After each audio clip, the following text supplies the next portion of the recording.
Hey folks, I've shared with others in other times and places that I've got a personal mission that drives me, which is to grow powerful people. And I do that by becoming brilliant in the basics and helping others. I learn and teach so that others can better survive and thrive through understanding knowledge. Now, all of that is in service of trying to make the world better. More people that are more powerful means that there's more distribution in how people can decide what to do and how to do it.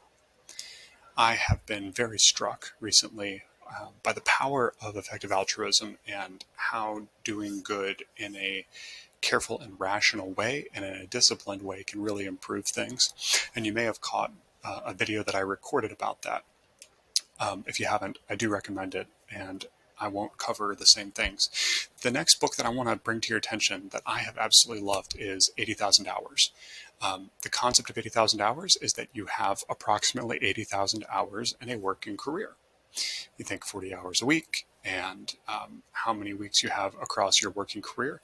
I'm a big sucker for big time and thinking things through like that. You may actually see I have a life calendar up that depicts the number of weeks we all have in our life until we hit 90 years old. And the orange dot, that's where I am right now. And the green dots have to do with my daughters turning a certain age, and the pink dot has to do with some parents hitting retirement. And I've got, another book that's just close at hand here that's about this also, 4,000 Weeks, thinking about, how might we manage our time knowing that we are mortal. So this really strikes a resonant chord with me, the idea that we have a certain amount of time to do things. How are we going to do it? And how will we allocate our time? And when you think about doing good with your time, when you think about making the world a better place, the way that effective altruism does, of course, one way you can do that is through money. And many of us will never have millions of dollars to give away to charity. Now, there can be a case made that earning to give could be the most effective way that we can help, and we can try and pursue a career that gives a lot of money that we can then donate to charity. And that's well covered in 80,000 hours. Alternatively, you could choose to allocate your labor directly against some of the world's most pressing problems and try and improve them. But there are ways you could do that that are less effective and ways that you could do that are more effective. So they use the example of a doctor in an industrialized Western country and how they may, on average, save 3 lives that otherwise may not have been solved if the same level of medical care were not available or if a similar level of competency in doctor weren't available.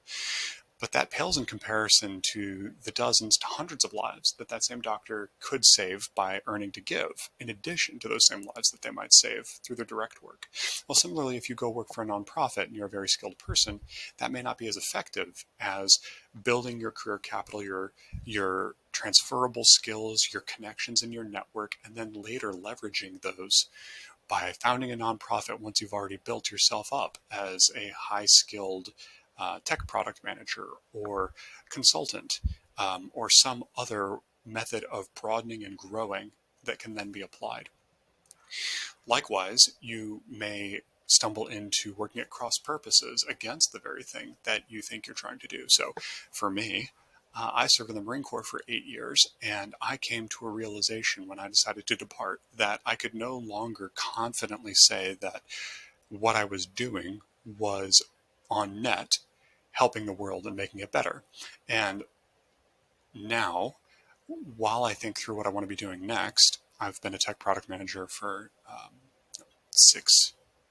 coming on 6 years now. And while it's more neutral, perhaps, it still isn't quite as positive as I'd like it to be.